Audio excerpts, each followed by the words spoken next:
In this video, I'll be doing a review of the Apollo Twin X audio interface. Coming up.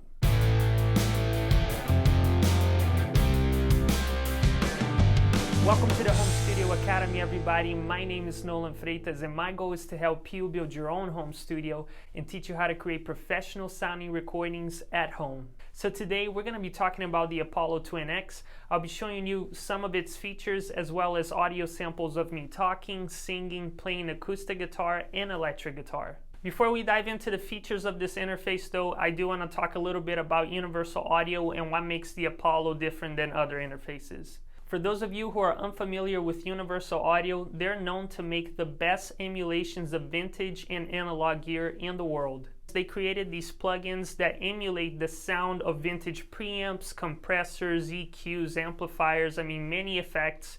And just to give you an idea, if you were to buy that vintage equipment, it would cost you tens or hundreds of thousands of dollars. But now Universal Audio has made those sounds accessible to us through the Apollo interfaces. Another thing that the Apollo has that other interfaces do not is that all the processing of these plugins happens within the Apollo. That means you don't rely on any computer's processing power, and you can run all the plugins in real time with zero latency. So the Apollo currently retails at $11.99 at the time of shooting this video, and as you can see, it's a very small interface. It fits on the palm of my hand.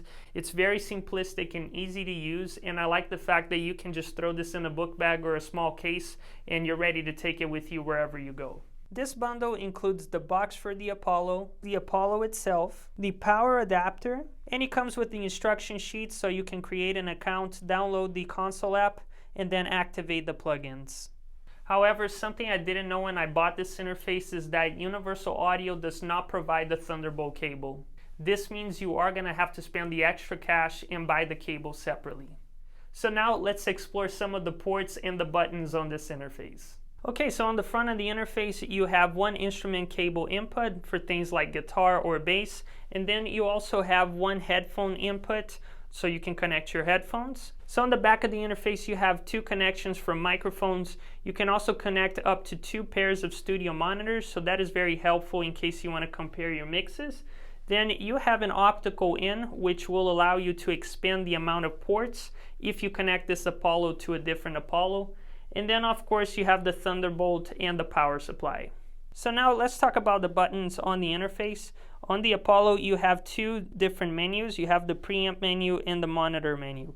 So if you select preamp, you will switch between channel 1 and channel 2. You can control the volume and gain of each one of them through the middle knob here. Then you have input, which means you will switch from mic into line. Mic means XLR and line means instrument cable. Then you have the high pass filter, and what this does is we will cut anything below 80 Hertz of your recordings.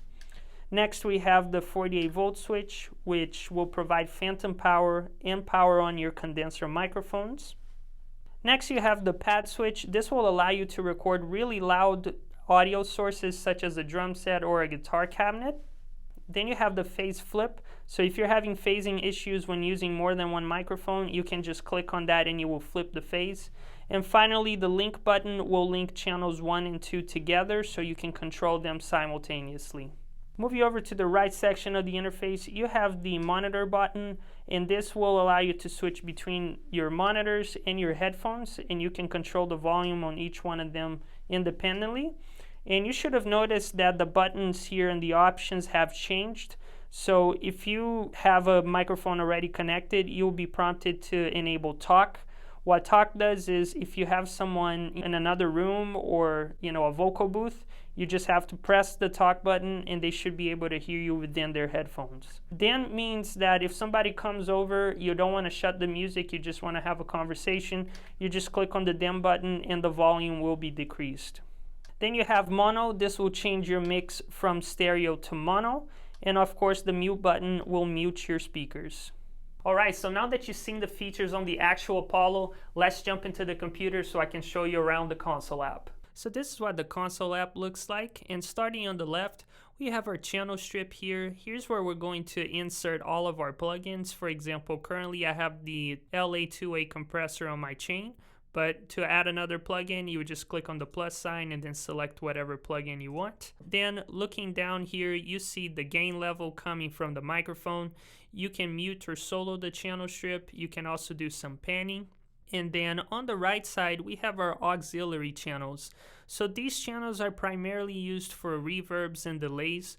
And the reason why we add these types of effects on an auxiliary channel is because if you go back to your channel strip under sends, you can actually adjust how much of that reverb or delay or other effects goes to each individual channel. So the benefit of that is you only need one reverb here, and you can adjust it in every single strip. You don't have to put a reverb in every single one of them.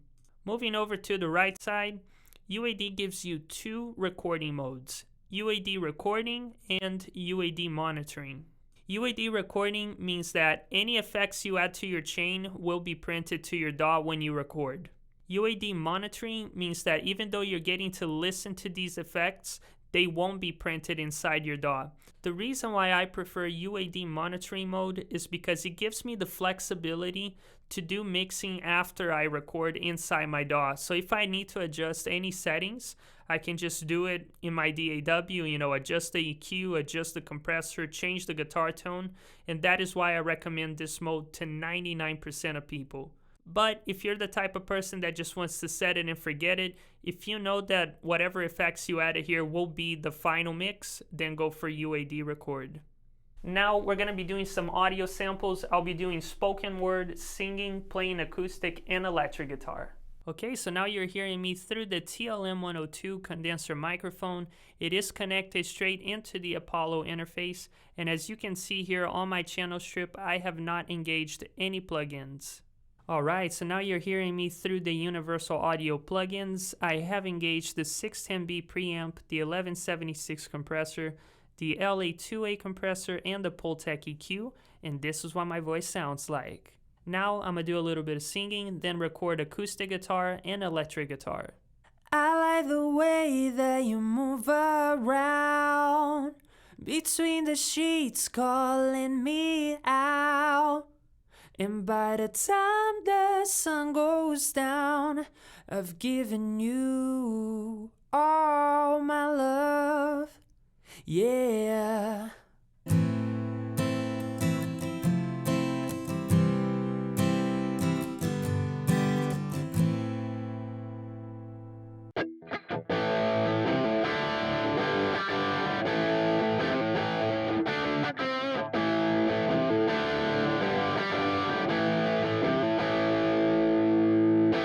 Alright, so now let's talk about the pros and cons. What do I like about this interface and what do I dislike? Of course, the thing I like most are the plugins. They sound absolutely amazing and I use them in every single one of my recordings. Also, I like the fact that I can run all the plugins in real time with zero latency. So the cons are that, of course, this is not a budget interface and it will cost you around $1,200 for the dual core version. However, we can justify that by what's included in the interface. However, the one thing that I truly dislike is that Universal Audio didn't provide the Thunderbolt cable. I think if I'm investing this kind of money on anything, it should have everything I need to get started. So I truly hope that they change that in the future. So who is this interface for and who is it not for? In my opinion, I think this interface is for people who have been doing music production for a while. You know the fundamentals, you know how to record, you know how to mix, you've had other interfaces, and maybe now you think the only way to, level up the quality of your work is by upgrading, and for those people, I say go for it. Now, who is this interface not for? I would say if you're a beginner and you're just getting started in music production, maybe you don't know how to use a DAW, you're just getting started with recording and mixing, I would say, buy for now a budget line interface and then upgrade in the future.